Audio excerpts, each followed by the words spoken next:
Hello again and welcome to another edition of 310 to Left, presented by your New England Ford dealers. Tom Caron along with Lou Merloni, and we're in it now. Like last week, it was new, it was guys reporting. We're in it now, right? This is spring training, and when you get like a 10-day stretch into the spring training, you start to get guys who are held back a little bit, but nothing major, right? And so this was an important weekend because we saw some guys get into their first action. Connor Wong, Masataka Yoshida, Bayo taking a step forward, Giolito, Whitlock, right? A lot of guys who are going to be important parts of this team are starting to come back. Yeah, for the pitchers, it's really about the calendar, right? This is why we're usually down here for 6 weeks. I usually blame the pitchers for that because the hitters don't need 6 weeks. So when you start hearing about guys that are held back for a week like Connor Wong or Romy Gonzalez or even Yoshida and Rafael Devers, there's really not much of a concern. You worry about those more in a couple of weeks if the arms aren't coming around. It's the pitchers, right? So Giolito taking huge steps. Bayo now throwing bullpens with more intensity. He is kind of close, right? Maybe he might miss the first time through the rotation. You might see him mid-April. We'll see. But for the arms, you really want to get these guys going. For the position players, all they need is a couple weeks. You try not to put too much into watching live BP, but Giolito really impressed us the other day. Sitting mid-90s, the guy who missed a whole year. And I think Red Sox fans have forgotten about him. You go back and look. This is a guy who was striking out 200 guys. This is a guy who was top 15 Cy Young voting, and a guy who had been healthy his entire career until last year. What did you see from Giolito just in those 2 innings of BP? Velocity. I mean, to me, that's big. Like last couple of years, it's 93-ish. You'd like to see that 94, get 95 back, and we were seeing 95 a lot. We even saw 96. So to me, a little surgery, maybe a healthy, an off-season, kind of after rehabbing, coming into camp, feeling good. The velocity's big because this is the name of the game. Right? If you throw 93, your off-speed pitch maybe doesn't get the swing and miss. At 95, 96, the hitter's got to commit a little early. Now the changeup plays, the slider plays, and you look more like Lucas Giolito. He looked good the other day. Talk about velocity, maybe the velo that's other than Aroldis Chapman because that's just different. But Richard Fitz. Yep. Like this is a guy who they wanted to add a little velo, and he's added significant velocity so far in spring. Yeah, I mean, that's the one guy everyone's talking about. Right? You're down here in camp now for 10 days, and it's sort of like, what about Fitz? Like it's been really impressive. This is a guy that they've wanted to kind of improve some of that velocity, hoping that the other stuff plays off it. Like I was saying, with Giolito, velocity makes everything else play. He's had some good stuff. He just doesn't get swing and miss at all. Now, all of a sudden, Fitz is coming out throwing 96, 97 his first outing. His next outing is 97, 98, and he hit 99.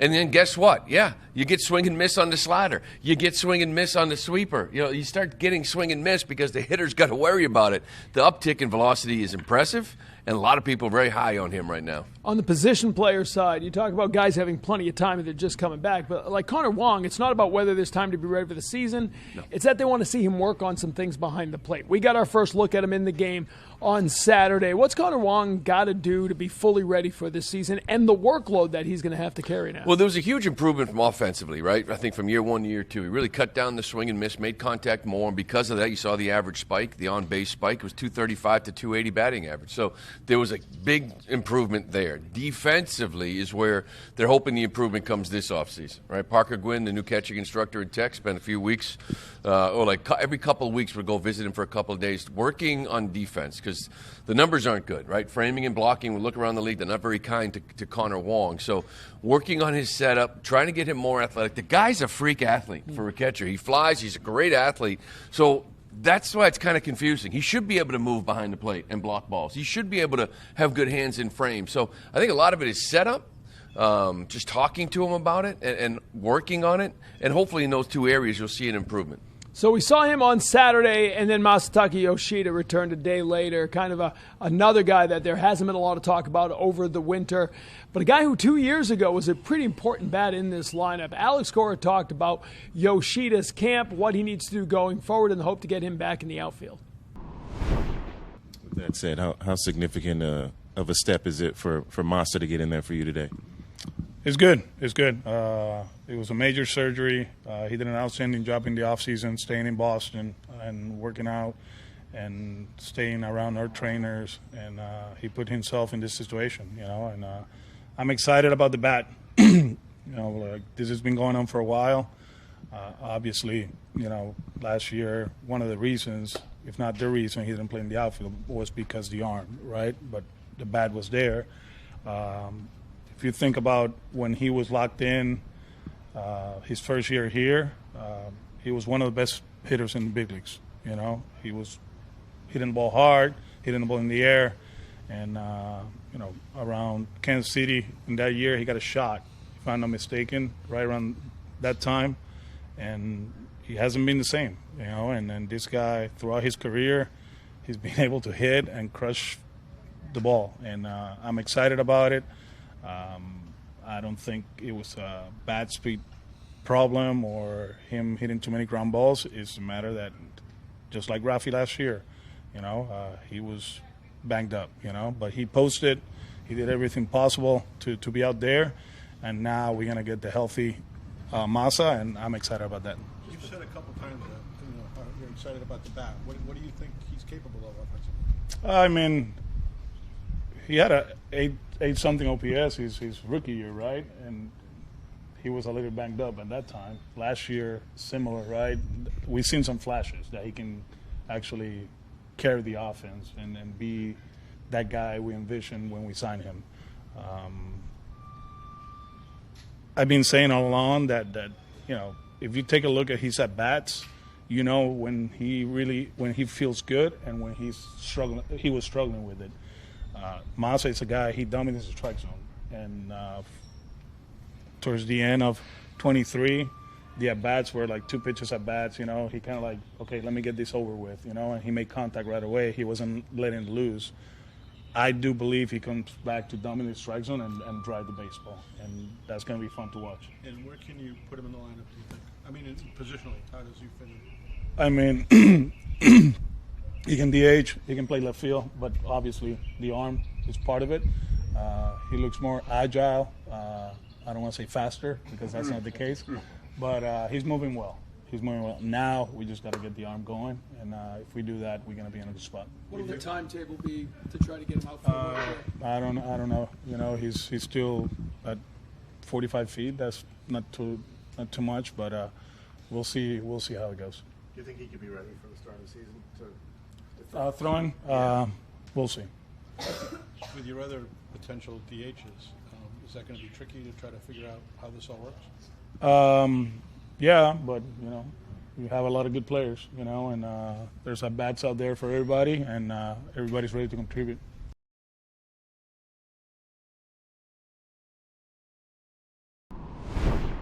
Lou, you've talked a lot about this team and the strikeout totals from last year, the number you've thrown, 91 games with 100 or more strikeouts. Yoshida, in a lot of ways, represents what they need to be more of in the offense. Yeah, he makes contact. You know, he's kind of like he and Alex Bregman. They just don't strike out, like at about a 12% clip compared to everybody else that's 25% or more. So they're high on him. I know a lot of people are trying to figure out how to make this roster work and where Yoshida fits. And I've heard people say, DFA this guy, just move on, eat the money. He's too good of a hitter for that. He may not be what everybody wants as far as a 30-home run DH, and I get it. We'll see if he gets out there in left field. He's not going to be Jaron Duran in left field, but this is a big bat. And I'm telling you, there's people that are high on him, including Alex Cora. That left shoulder, that right shoulder, I should say, his front shoulder, has been bothering him now for some time, and it has affected him. They do think the power is there. And they're expecting big things from him. The shoulder goes back 2 years. Yeah. He has not had a fully healthy season with this team yet. No, he got hot. Remember it was in Milwaukee, the first month or so, we're like, what is this? Roll over, roll over, roll over. He goes into Milwaukee, it's a couple home runs, and just took off. And that lasted for about 2 months. Okay, and then he just sort of struggled down the stretch. And it was like, well, first year in the big leagues, he got tired. Remember the travel? Like, this guy can't travel. He's not used to going, you know, different time zones. Well, as it turned out, Cora admitted today he got a shot in his right shoulder. Yeah, that was bothering me and just wasn't the same hitter. And really it carried through all year last year. So even with that, he grinded, still a 280 hitter, you know, still a guy that gets on base. But they're really looking forward to seeing what a healthy Masa looks like. And he comes back as the DH. It'll be a while. He's only throwing 45 feet right now, so he's not ready to play the outfield. But we'll have another guy DHing this week. Rafael Devers going to make his debut on, looks like Wednesday, if all goes well this week. He'll be the DH before you all freak out. They're easing him from his shoulder setback. How does this play out now as far as the early days? Like, he's going to be DH. Everybody back home is going to talk about, oh, my God, they got him as the DH. Where does it all go over these next few days? Well, you know, if it wasn't for Alex Bregman, this, again, would not be that big of a deal, right? This guy's been in the league now for, 7, 8 years. He knows what he's doing. He knows when he needs to get ready. His shoulder's a little tight. He doesn't need 6 weeks of hitting. He needs 3 or 4 weeks of hitting. But, of course, the presence of Bregman, and where will everybody play? I don't know the answers to that. Maybe the Red Sox themselves, have an idea of who they would like to have in the infield, but we don't know how that's going to play out. But I'll say this, like when this thing was first talked about and we saw the initial press conference from Devers, it was like, he'll get over it, right? I've seen it many, many times. Guys will deal with it. Whatever the team wants to do.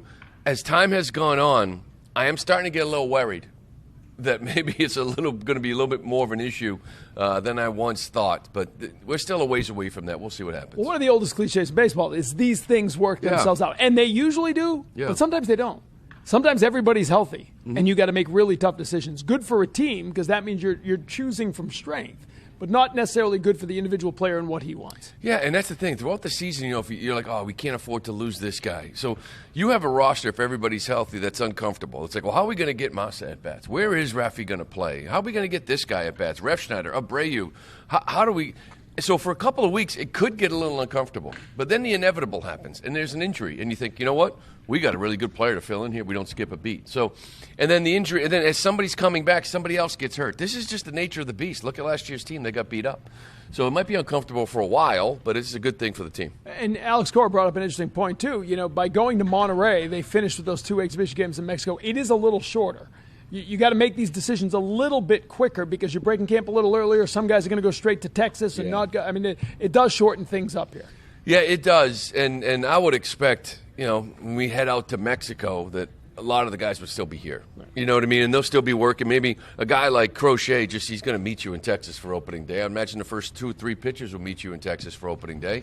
Maybe some of the hitters even. Who knows? So, and there'll still be some guys like, somebody like Bayo's, the numbers are going to be tight. The calendar is going to be tight.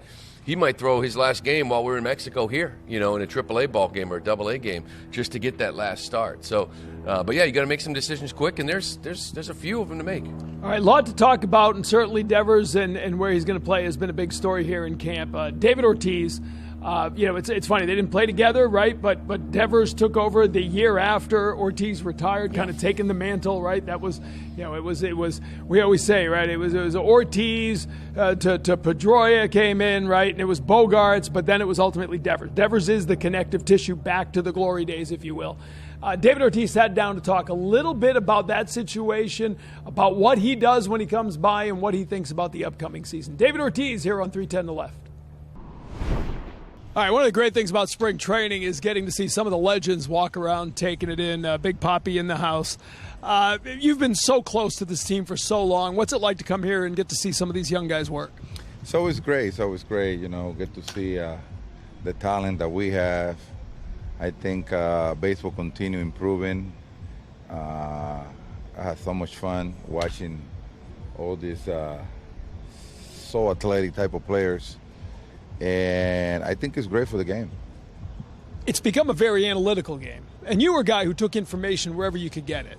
One of the things I love about spring training is, you're here. Jim Rice is over there. Dwight Evans, Pedro Martinez.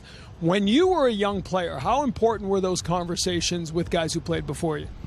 Oh, man. I mean, being able to pick their brain up, guys that had done it, guys that had been in the situation, to me, it was something very special.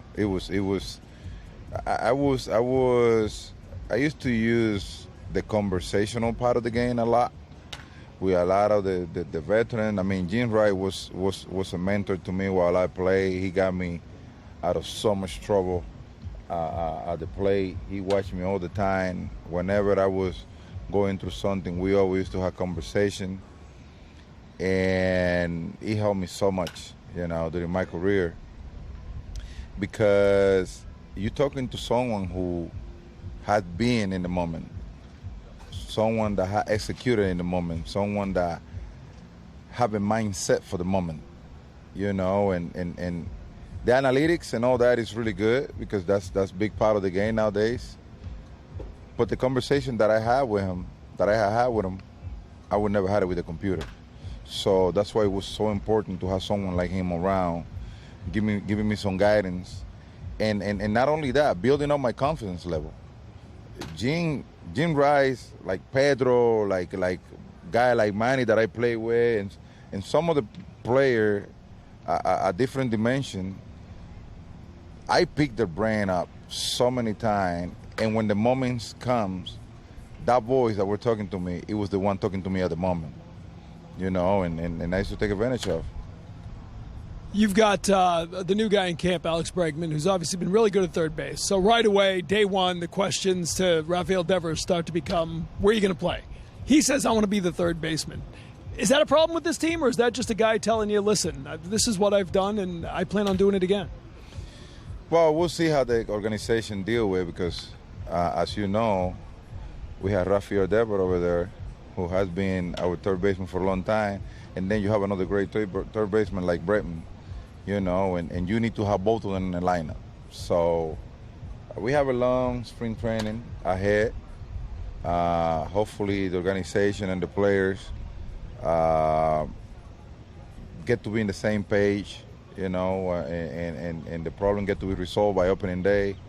And the most important thing, that everybody is happy with whatever we're going to have to deal with moving forward. You've been a guy who's been talking for a couple of years about this team becoming the Red Sox again, right? They kind of lost their way a little bit. I think we all know that. It's been a rebuild. 5 years, been to the playoffs once. But they spend the money on Bregman. They go get Walker Buehler. They get Garrett Crochet. As a fan, how excited are you to see the Red Sox sort of back at the top of the conversation again? I love it. I love it. This is the team that I love. This is the team that I have my career with. I always want to see the Red Sox in a good shape. And I think the front office has done an amazing job getting players all season, putting our pitching in a really good situation, you know, with the addition of Crochet, my man, the Cuban Missile. I was having a conversation with him a little while ago. He's throwing 100 in February. That's not fair. I tell you what, I got here today at 8 a.m., and he was already finished at the gym. I mean, this guy, whoever don't know Chapman, I got to tell you, he's the most hard-working player that you can ever see. I mean, to me, it's not surprising, his velocity, because I know him. But if you see him, the way he works, he's an animal. This guy is a beast. Like I'm so glad that we have him here, so the younger guy can watch him closely, because as you know, that's how it works in a team. When you see the top dog busting their tail, you better follow up, you know what I'm saying? And he's a really good role model, good sample, and great for our organization. Alex Cora signed the extension last year. We know he's the manager now. What makes him the right guy for this team? His relationship with the players. I think I would say this, Alex, I would love to play for a manager like Alex, you know, even if we were teammates back then, you know, but I saw that on him, getting himself prepared to be who he is today. Very smart, a baseball guy. He understands players in a type of way that not many managers get to know them. And the most important thing, he knows what he's doing. He knows what he's doing. I got to ask you, back on one of the backfields is little D'Angelo Ortiz out there beginning his pro career. How proud are you of what he's trying to accomplish here? Very proud of him. Very proud of him, because he don't take anything for granted. I mean, I work in camp, and a lot of people telling me how hard he's been working, how excellent kid he is, how he get along with everybody, how respectful he is. And as a father, those are the things that you want to hear, because there's one thing that I always told him about was there's no shortcuts in baseball. Just because you are my son, that doesn't mean that you're going to get a free pass. It's the opposite. When you are my son, you're going to have to put a little extra, a ball, so people get the memo from you, you know what I'm saying? And from what I heard, you know, he's been doing awesome. He just been doing what he get to be told, and that's all that matters. You've been watching that swing since he was about 4 years old at Fenway. I know. See, we're getting old, man. I feel old, man. That's your fault. I feel old. All right, Red Sox playoff team, they back? I think so. Let me tell you, I always believe on teams that have good pitching. When you have good pitching, you can slow down offense, and you don't need a whole lot of offense to be able to win games. So I think we're back on track with the pitching that we have this year. It'll be great to see you. Good seeing you too, buddy.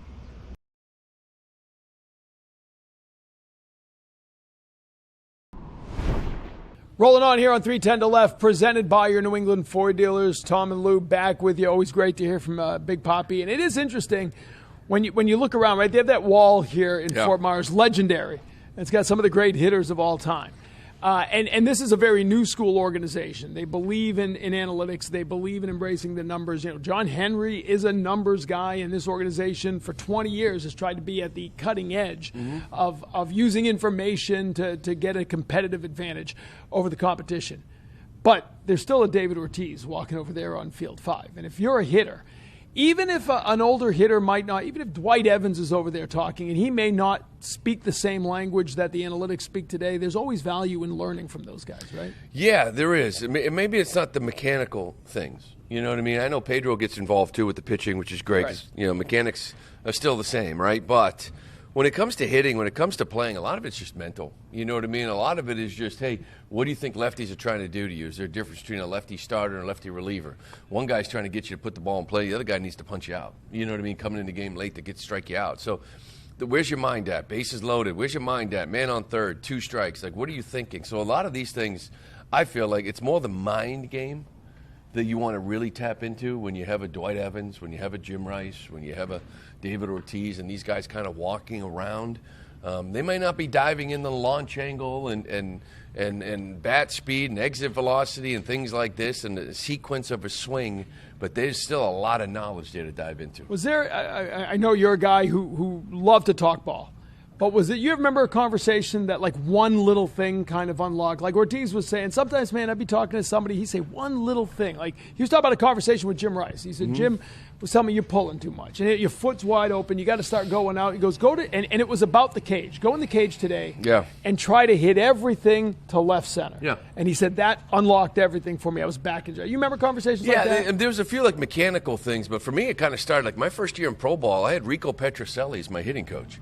And, you know, your first year in pro ball, the first time you have wood in your hand, you know, for a full season, these kids now, they have wood since they're 13 years old. And you're out there hitting, and a lot of times you get stuck in this mechanical, my swing, my base, what's my first move, and everything else. And I remember one time Rico was just throwing BP, and he's just like, you're not swinging hard enough. And I'm like, he's like, and this is them now, right? Bat speed, right? Exit velocity, you know, like how far, swing the thing. And it was just like, what? I never had somebody really like, hey, swing it as hard as you can. Let it go. And I would swing hard. And he's like, you have more. And I'd be like, okay. And I'd swing even harder. You have more. And then all of a sudden, the rollovers and the pop-ups started turning into, like, I would just swing harder and mechanically stay sound.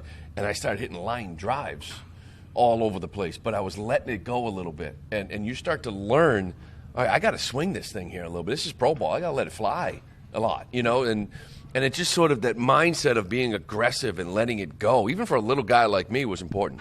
All right, also interesting to talk about to hear Ortiz talk about pitching, right, and say that he likes this team because he likes the pitching. They had to go address the pitching. They did address the pitching. We've all been saying that, but when you hear a guy like Big Papi, who's all about offense, say that, you realize that they have made an impact here on the pitching side. And we got to see it over the weekend. We got to see, call them the big three if you want for now, right? You got to see Crochet on Friday, Houck on Saturday, Buehler on Sunday. Houck, after his start on Saturday, going in 3 innings of work, spoke with Jemai Webster about the day. All right, thank you very much, TC. Saw some high-octane velocity from Tanner Houck as well, with touching 97 in your first spring training appearance. What is your immediate, I guess, assessment as you walk off the mound from your first one? Just glad to get out there. With Monday getting rained out, just finally glad to debut. But, got through the 3 innings. We're here to, check some boxes, build up the workload, and truly get ready for the season starting here soon. Yeah, what's it like to be back here competing back on the mound? Saw that third out that you made in the 3rd inning there, diving on first base.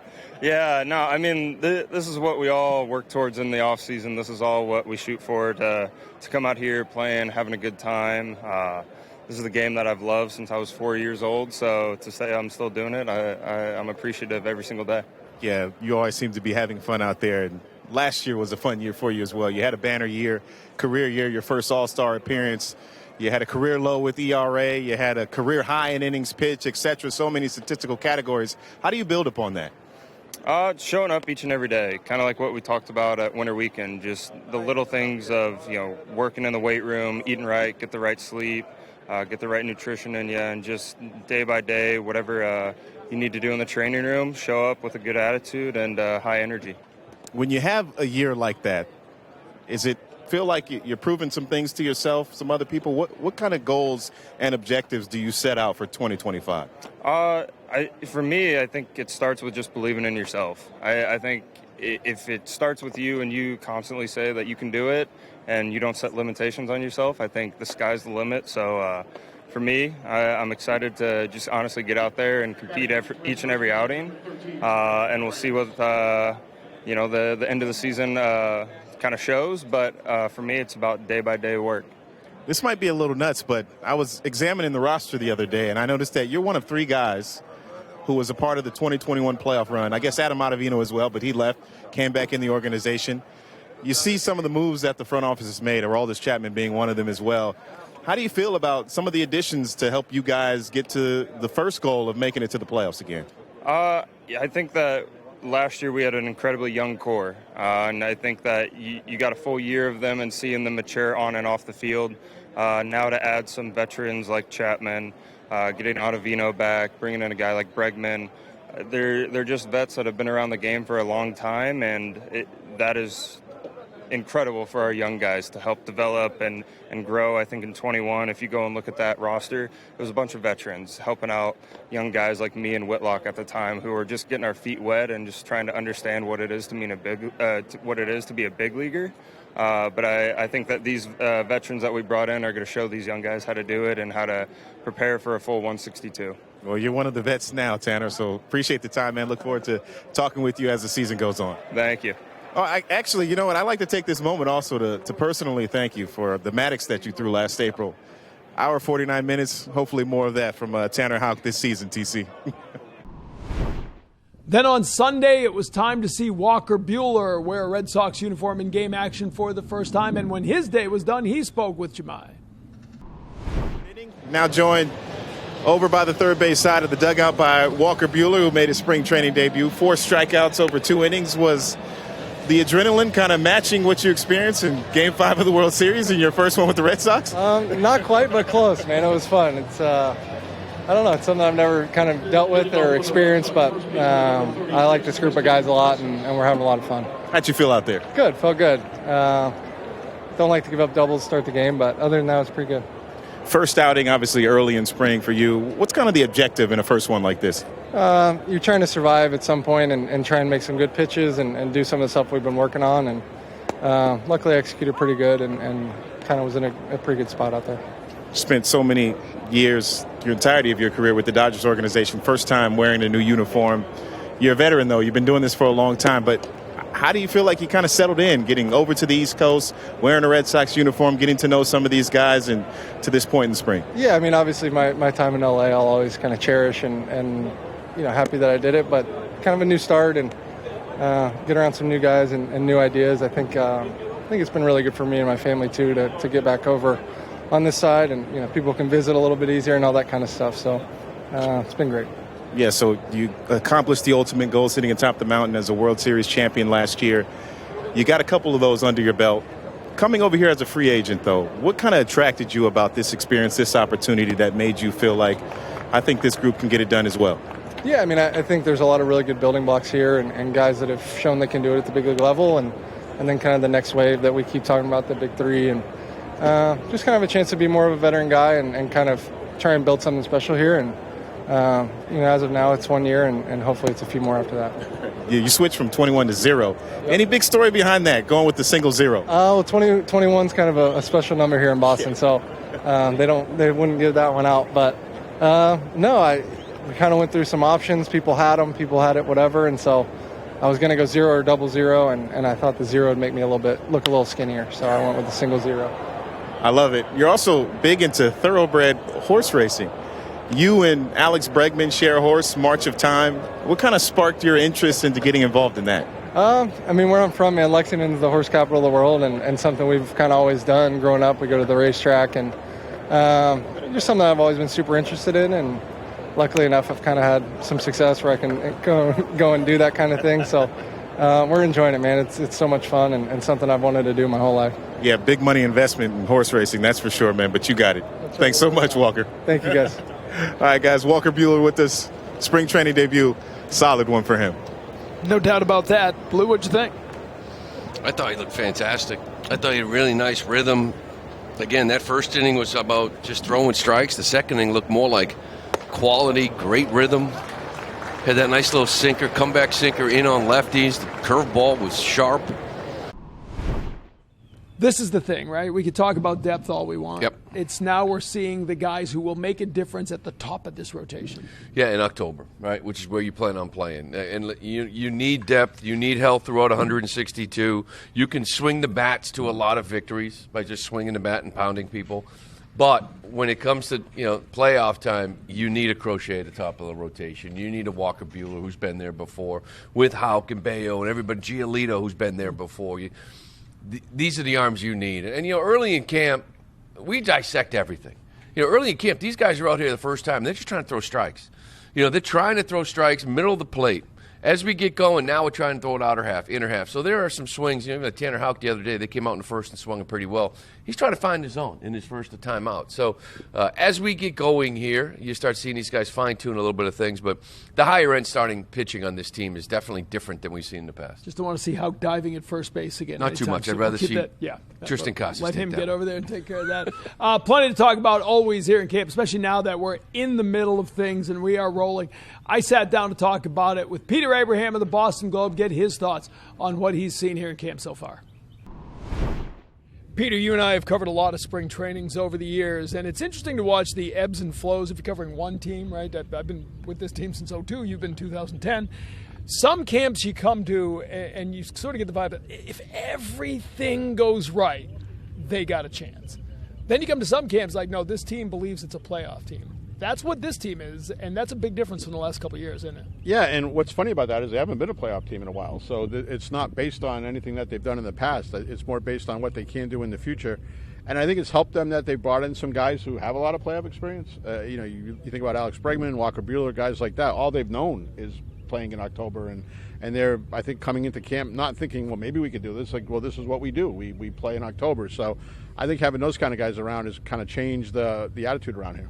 I was saying today, I can't think of a better example of the right player for the right team at the right time as what Alex Bregman does to sort of finish the building of this team. Like, this is exactly the guy they need. From resume, from ability, from swing at Fenway, like, he checks all the boxes, doesn't he? Yeah, and even if you take away all the stuff on the field, what he can do on the field, just I think his presence around this team is going to be important, not just for the guys who are going to break camp with this team, but also for some of the young guys who are in camp, who may come up at some point during the season.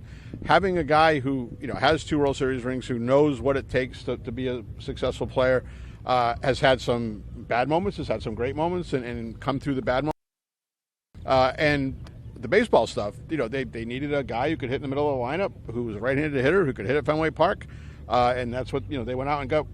I think the best fit. If you said in September who would be the guy you'd want to get, he'd be certainly at the top of the list. In a vacuum, if you compared Bregman defensively with Rafael Devers, it's no contest, right? Alex Bregman is the better defensive third baseman. He won the Gold Glove there last year.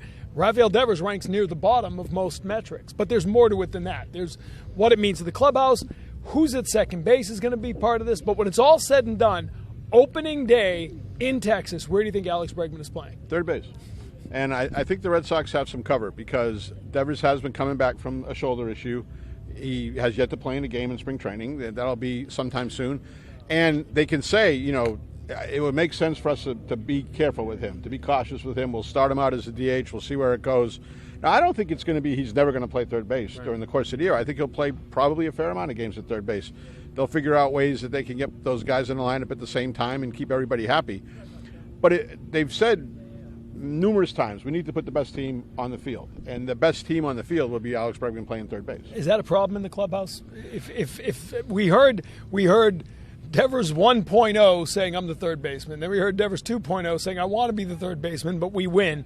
Where's Devers' mindset when this team heads north? Yeah, well, I mean, he knows, right? He's played against Alex Bregman for a long time. It's not like he doesn't know who the player is. I think if this was a team, like if you go back to, say, when Dustin Pedroia and David Ortiz were playing, and say Dustin Pedroia hadn't been injured and his career was going on, and you said, well, maybe it's time to get him off second base. That would have been something where it would have been a big issue, because career Red Sox, a guy with numerous World Series rings. This clubhouse is not a clubhouse full of career Red Sox. It's a clubhouse with a lot of guys who have played elsewhere. There aren't many guys who have been here the whole time. Rafi's the only guy back from 2018. Right. So I don't know that they would be within the clubhouse saying, well, this isn't right, because I think a lot of these guys are just getting used to Boston. Other guys factor into this. There's dominoes, right? Yoshida, the DH. So if Devers ends up being the DH, even if it's just the beginning of the season, what does that mean to Yoshida? And is there a chance Yoshida's on the IL to start the year? Yeah, well, I think that's another thing where they've given themselves some space, because Yoshida has yet to take the field, has yet to do all the other things that the hitters are doing. Now, there's certainly time that he could potentially be ready to start the season, but that's starting to run low. He didn't play a whole lot last year, really never in the field. Right.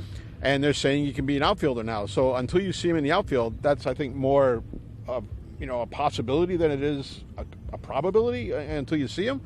So, yeah, that if Devers does end up being the DH for the majority of the time, I don't know where Yoshida fits. I really don't. So let's play it out that way. Let's say Yoshida starts the season on the IL, which allows Devers to start the season as the DH. That sort of sets up a two-man battle for second base. It's Vaughn Grissom or Christian Campbell. How do you handicap that field? Well, if you watch how they've handled Christian Campbell, they seem very intent on him being on the roster for opening day. They've talked about the virtues that he brings to the field. They talk about, they feel like this is his time, and they've played him only at second base. They're not moving him around. They're keeping him at second base. And is Liam Hendricks a problem in the clubhouse? In and out of the clubhouse, as far as I can see. How do they keep him a major problem under control? Liam Hendricks, would you like to weigh in on that? Yeah, both clubhouse and clothes. Just trouble either way. Liam Hendricks, the cameo appearance. It's ratings month. We appreciate that. That'll be good. It is interesting, though, Vaughn Grissom got the early starts at second base, right? With Christian Campbell, those first few games, it was Vaughn Grissom who was getting the starts at second base. Is it sort of he gets the first look in a lot of ways down here just to see where he is? Because he came back bigger, he came back stronger, and they traded Chris Sale for him. He's obviously a guy that they want to give an opportunity to. Sure, and they are giving him an opportunity, but I find it interesting that they've said Campbell is only going to play second base in camp. They're not moving him around. Now, if they were preparing him for a different role, you would think they'd have him, playing left field, playing, whether shortstop, different places, because that's what he did in the minor leagues. But so far in big league camp, it's only been second base, and I think that's not, that's intentional. I think that's why they're doing that. Campbell seems to already be the complete product at the plate. The question is the footwork. Lou Merloni's talked a lot about that, what he's got to do defensively to sort of stabilize that. How big a concern is that over the course of this camp? Watch get reps with Trevor Story in the middle of the infield to see what he can do. Yeah, I think at some point they're going to have to sort of make a decision, even if they don't announce a decision, because those guys are going to have to play together to get used to playing with each other, because they haven't in the past. And Campbell's been a guy who's moved around in the minor leagues. I think that's something not maybe soon, but like within a couple of weeks, they're going to have to start. You'll know what they're going to do based on how they put the guys in the field. On the pitching side, we know they had Crochet and they had Buehler. Giolito's come back from injury. We came to camp talking about a six-man rotation, and now we're talking about four healthy starters right now, right? They're taking their time with Giolito, though he still says he's good to go for the start of the year. Bayo's a little behind. Cutter Crawford looks like he will probably start the season on the IL. Quinn Priesters look good. Richard Fitz has looked good. We know what Cooper Criswell did last year. I feel like the story of the offseason was the studs they put at the top, but the story of camp right now is that depth they've built on the backside. Well, think about last year, how many times it was like a fire drill when they needed a starter. They were, Brad Keller, guys like that. They're bringing in guys off the street to start games. They thought James Paxton was the guy we had to have, and then, was it 2 starts, and that was the end of that. Right. So, but I think for the long term, it's a hopeful thing that they have guys like Criswell and these other guys who have had major league experience. Richard Fitz was very good in September in the 4 starts. Now, granted, it wasn't a team that wasn't going anywhere, but he still pitched well. So they have that depth that they didn't have before. But the biggest thing for me when you watch this team in camp is when you see Buehler and Crochet and Giolito and Tanner Houck all talking to each other in the clubhouse.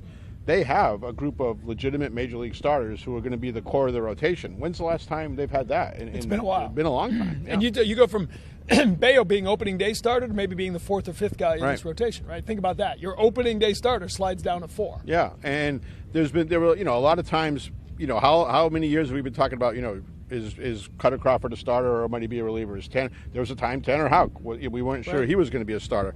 Now that they have guys who are established big league starters, guys who have had success, guys who have pitched in the playoffs, and guys that they can lean on over the course of the season. I think that's very important. I feel like as camp rolls on, one of the competitions that's going to be fun to watch is who's the closer.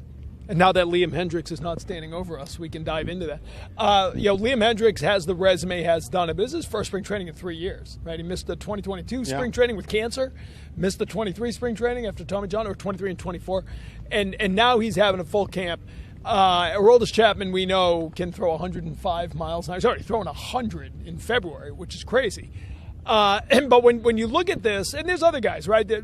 Slayton, we've talked about as a guy who has sort of the makeup of a closer. Garrett Whitlock has served that road and been really good. But is it Hendricks' job to lose, or is this an open competition? Well, when you look back at their original plan, it was they signed Hendricks for that 2-year contract, and the hope was he was going to pitch in August after the trade deadline last year, and sort of put himself in position to be just move into the closer role after Kenley Jansen was gone. Well, we never saw Hendricks in the big leagues. He was only able to pitch, and the minors felt some discomfort. They shut him down. So it's been a long time since he's pitched in a big league game. Understandably, they're not saying he's the closer. I think they want him to earn that job because they need to see him. They need to see it on the field. They haven't seen it on the field yet. So far, he's looked pretty good. His velocity is back. I think there's some command issues that he needs to work through. I think ideally he's the closer. He might be the guy who fits best. Chapman hasn't been a full-time closer in 5 years.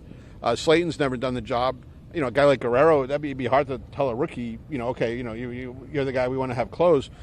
But, I think Hendricks has to go and take it. He understands that, too, and I think that's what he wants. He got that out with a guy on second base in his first outing and was high-fiving guys like he just won the World Series. But that's what you love to see, right? That's who Liam Hendricks is. Sure, and I think that's something this team could use, too, is a guy who's excited about being out there, a guy who's, and when he was in Chicago, he was an all-star closer. I mean, he wasn't just a good closer. He was a 3-time all-star closer. And Kenley Jansen gave them some good efforts as a closer. They were a team that wasn't going to the playoffs. And now they've got a guy, I think, who's going to bring more emotion to the job and be more of a presence with the other relievers than Kenley was. Kenley was kind of, he was Team Kenley. He was on his own program. I think Liam's going to be a bigger force, not just with the pitchers, but with the whole team. I think he's going to be good for the clubhouse. Like he'll stay with the team till the end of the season? Start there? I think that'll be a good thing. It's a pretty low bar. Sort of clear right now. Is there somebody here that you weren't expecting to pay a lot of attention to who's sort of caught your eye? That's the fun of these camps. There's always I got a couple guys, give me a couple names that have sort of jumped out that bear watching that maybe you weren't expecting. Sean Newcomb's looked really good. Yeah, from Middleborough High and University of Hartford, a guy who's had a lot of injury issues. He's pitched really well. He's athletic. His velocity is good. He's dying to play for the Red Sox. He's been wanting to play for the Red Sox since he was a kid. He's somebody who's caught my eye. Narvaez, the backup catcher they got acquired from the Yankees. He's a really good catcher. He's an excellent catcher. I loved him in New York. Yeah, I don't know how much he's going to hit, but I think he's going to give them some steadiness behind the plate. And Vaughn Grissom's the other guy. He looks like a better player. He's stronger. He's hitting the ball harder. He looks more athletic. Those are the guys that have caught my eye. Vaughn Grissom's, I would agree with that totally, and I think he's been really interesting because he's a young guy, 24 years old, one of the youngest guys on the 40-man roster. But he has said all the right things. Like in a camp where we've talked about, well, what did Devers say? What did Costas say? Like he says, no, I'm here for the competition. I'm good. I accept this competition. Yeah, what other position could he take, right? He had a rough year last year with all the injuries, new team. I could say I'm the second baseman. Yeah, well, and then the guy he gets traded for wins the Cy Young and has a terrific season. The Braves go to the playoffs, the whole thing. There's kind of almost nowhere to go but up for him. And the fact that he put in the time, he looks like a different person than he did last year. He looked. Yeah. We joke, right? Best shape of his career, but he is literally a different guy. No, he was kind of scrawny looking last year, and he's certainly not that now. I'll throw Austin Adams into that mix. This guy is interesting. He's got parts of 7 major league seasons with Oakland last year. An intense dude. Have you been watching him at all in these games? Well, he gets after it. Yeah. He'll point down a team and go find it on YouTube. Lou Merloni posted at one point. He got the final out of game against the Mets last year and pretty much challenged the whole dugout. Was singing "Oh My God" into the Mets dugout. But the guy's got experience and he throws hard. And that's what I like about that. I think, the Red Sox, wasn't that long ago, right? 5-8 years ago, they were a team where guys who were trying to land a play. They wanted to come here. They wanted to be part of this. Last few years, it hasn't felt like that. Now they've kind of put the pieces back together. So you look at those shoulder guys, and those are a lot better than the guys who were trying to make this team a year ago. Yeah, and I think the other thing, we get wrapped up in who makes the opening day roster. That's a big thing. Everybody talks about that. I've written 2 roster projections. They've been like the most read thing on our website. Like, it's crazy. But that's not really what matters. What matters are who are the guys that they're going to be able to bring in over the course of the year. And Adams could be a guy who profiles that way, like a guy who is not necessarily going to be there in Texas but could end up getting huge outs in May and June. Right. And I think they have a lot better guys in those situations than they've had in the last couple of years. In the last few years, it was more, journeyman types, guys who, we like one particular thing about them, maybe we can turn that into something. They now have some big league guys who are going to be in AAA who will be ready to help the big league team right away. 2 guys with extensive resumes who came on late with minor league deals, Adam Ottavino and Matt Moore. Ottavino ahead of Moore, just in the timing of things. What are the odds either of them can be with this team? Yeah, it's interesting. Are they here because they think they can make the team, or are they here because they were worried about the depth at those positions? I'm not really sure. Matt Moore is a guy who's had a lot of success. He's been a starter. He's been a closer. He's done a lot of different. Gave up 2 home runs to David Ortiz, including his 500th. Right. He had a rough year with the Angels last year and is determined to come back. I thought Ottavino would have signed a lot sooner and merited more than a minor league contract for sure. So maybe they're catching a break there. And he was a big part of that 21 team. We've seen it. He knows. As a guy who's been with the Yankees and the Red Sox. Pressures. He pitched well for the Mets. No doubt about that. Last year, a little step back, but the 2 years prior was very good with the Mets. And Matt Moore, I think it was 2010. This is still my favorite graphic that we're going to build this year. The top 3 prospects in baseball in 2010 coming up from the minors. Number 1 was Matt Moore. Yeah. Number 2 was Bryce Harper. Number 3 was Mike Trout. I'm not sure what happened to those other 2 guys. No, 2 out of 3. But Matt Moore's had a pretty good career. Yeah, There's that's no not doubt about bad. that. All right, Peter, we appreciate the visit. Always fun to catch up at spring Thanks, training. DC. Peter Abraham of the Boston Globe with us here on 310 to Left.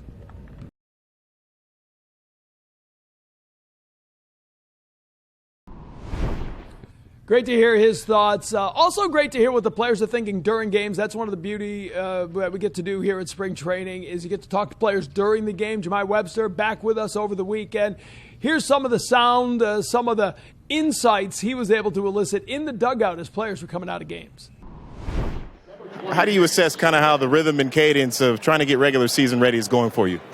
I think it's pretty good, just working out those nooks and crannies, trying to get timing off of live guys, getting those 3 at-bats. But it's going pretty good, man. I mean, just trying to see the ball, man. I mean, everybody's got such electric stuff these days. You got to see as many of those pitches as you can.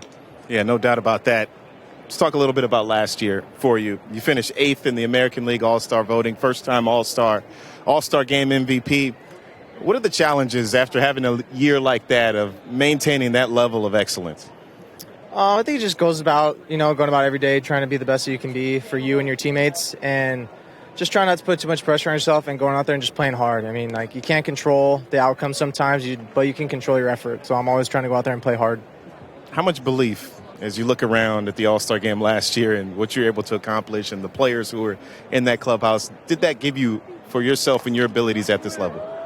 I've always had confidence in my teammates, no matter who we had, I always felt like we were going to win everything. But that's just my mindset and how much trust I have in my teammates. We've added some really good players, and my mindset's still the same. I mean, we got really good guys. I'm proud of everybody on this team, and we're going to work really hard. Made 160 starts in the outfield last year with the goal of 162. What adjustments or conversations have been had about the workload that you're taking on? Yeah, I mean, last year, I had the toe injury before, so I didn't get to start spring right off the rip. But this year, I'm able to use all 10 toes and be healthy and run around crazy. So, it's been fun, and my legs feel great. So we'll have to talk to AC, but he says he's going to take it easy on me this year, but we'll see. We'll see what he says. All right, plenty to look forward to. 310 to Left, presented by your New England Ford dealers as we wrap it up. Devers, the big news this week. Get him back in game action. Get to see him going.